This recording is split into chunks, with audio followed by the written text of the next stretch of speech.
Ah yes, the 2010s. The days when boomers hadn't figured out how to work Facebook yet and millennials were still optimistic about the future. The 2010s also brought us one of the best eras in music, but a little bit more specifically, it was the Obama-era indie music trend. And I see that might be too broad of a brush to paint with here, because somewhere in this indie wave, between the ebbs and flows of Passion Pit and Starfucker, you'll find the folk revival movement that brought out some of the best music in this decade. My name is Jerry Bees, and today I want to take a look back and discuss the distinct and everlasting impact that was the 2010s folk revival. So grab a banjo or a mandolin or just hit the like button for all I care. Let's get into where this era of music came from, why it just hit all of our hearts so much, and what happened when the sound kind of faded out of the mainstream.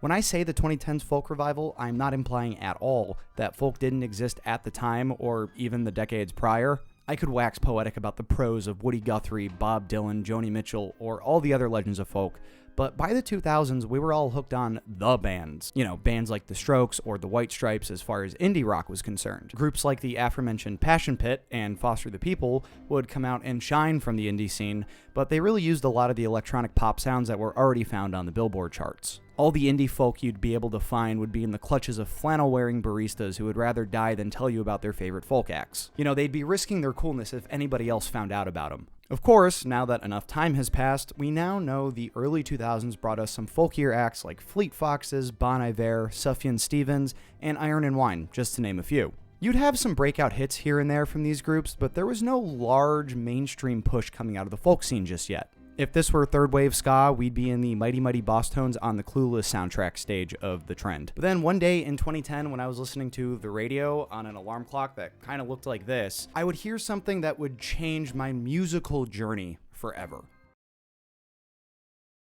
I think I speak for a lot of folks when I say that Little Lion Man by Mumford & Sons was like anything I had heard up until that point in my life. Sure, I was only about 13 years old at the time, but I was thinking about this band and how this sound was so big and epic when it's just four dudes, an upright bass, and a banjo. A fucking banjo. Later that week, I biked towards one of the few record shops that was still open by me, in the rain mind you, to buy Sigh No More, the debut album by Mumford & Sons. All of a sudden, I didn't care about Green Day or Metallica or any of these other rock acts that I had been listening to at the time. That album put me onto this new sound that was simple in structure and in production, but had this soul and emotion that just couldn't be compared to anything else I had heard. And to my utter joy, there was more. There was a lot more.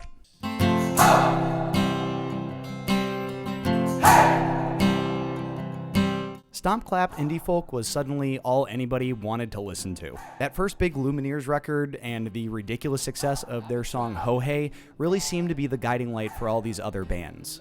Bands like Of Monsters and Men, Vance Joy, Edward Sharpe and the Magnetic Zeros, other groups like Florence and the Machine brought a similar down-to-earth sound with these explosions of epic choruses. And this was really a positive-sum game here, because now marginally older bands like the Fleet Foxes or Bon Iver were able to cash in and attract new fans now that the folk sound was so popular. I think a lot of what led to this explosion of indie folk, or Americana as it's sometimes called, wasn't really a rejection of contemporary pop sounds, but rather excitement of something that was really different in terms of what you would traditionally find on the charts. If LMFAO helped you party, the Lumineers helped you cry. If Kesha helped you dance, then Bon Iver helped you think. If Kid Cudi helped you get high, then the Fleet Foxes also helped you get high.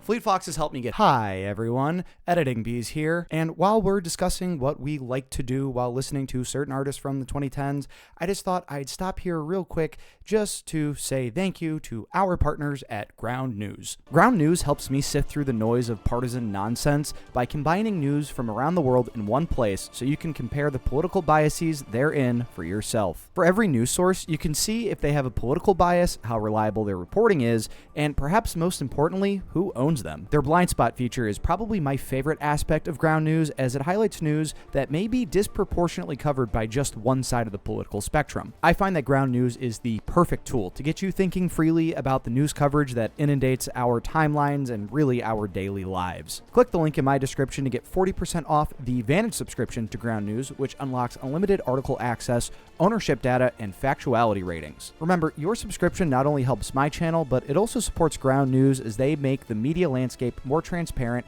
and keep you more well-informed. Again, click the link in my description to get 40% off the Vantage subscription for Ground News.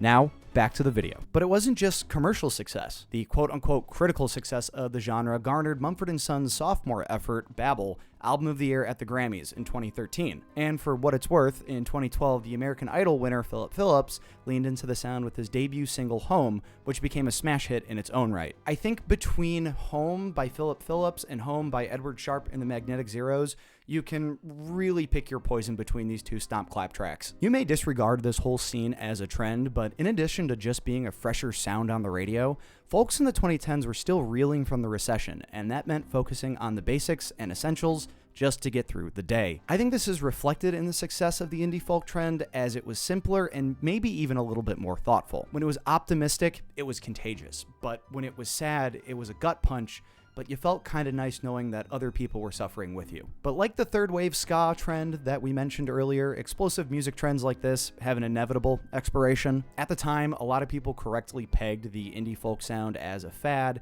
and for as big of a hold as it had, the influence was bound to fade. Oversaturation was the likeliest of reasons, but if you need a more apparent example, I think the third Mumford & Sons album, Wilder Mind, sealed the sound in the decade as the band went in a more electric sound. Kudos to Mumford & Sons for exploring a different direction for the band, but these guys were often the poster boys for the genre. And when one of the biggest acts of the genre leaves the genre to make their weakest album, time is ticking for everyone else. By the middle of the decade, all else was equal again, just with less banjos. While the pop dominance of this era faded, we still have all of the great tunes that came out of this era, and a lot of these bands are still going strong and have since inspired new acts. I saw the Lumineers at a festival this year, and not only was it one of the best sets I've ever seen, but it seems like the band is still doing pretty well for themselves with their new records. And as far as carrying on the torch of this indie folk sound into the 2020s, you have newbies like Noah Kahan owning that sound like nobody's business and headlining festivals like the one I went to. Although I didn't see his set because at the festival there was like this giant Ferris wheel, and I'm like, okay, I like Noah Kahan, he's pretty good. I've heard Styx Season about 1,012,000,000 times. Like, it's cool, I get it. So we just went on the Ferris wheel and it was really nice. I also see a thread from this era into artists like Paris Paloma, who probably would have shined in any era, but would have ate the ever-living shit out of the 2010s indie folk scene. So what do you think? Are there bands from this era that fit into the sound that you figured I should have mentioned or maybe gone into a little bit more detail for? Do you think that the fad was too much? Were you annoyed by all this? Or were you one of the ones kind of like me that really wished it wouldn't have died when it did? Seriously, I could have made this video a lot longer and gone into so much more detail, so if I missed anything, please let me know down below. I kind of really just wanted to write a love letter to this piece of my adolescence, I guess. And as just a reminder, we do go live streaming here on the channel a lot, so go ahead and click one of the links down in the description for that.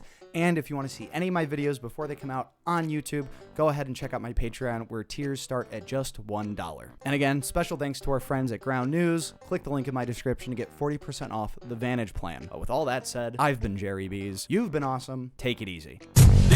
Diggity dog. Breaking. Diggity dog. Breaking. Diggity dog.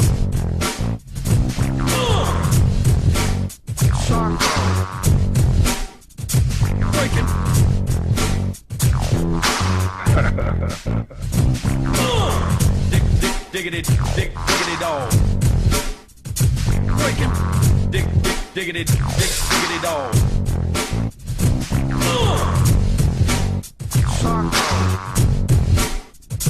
Breaking.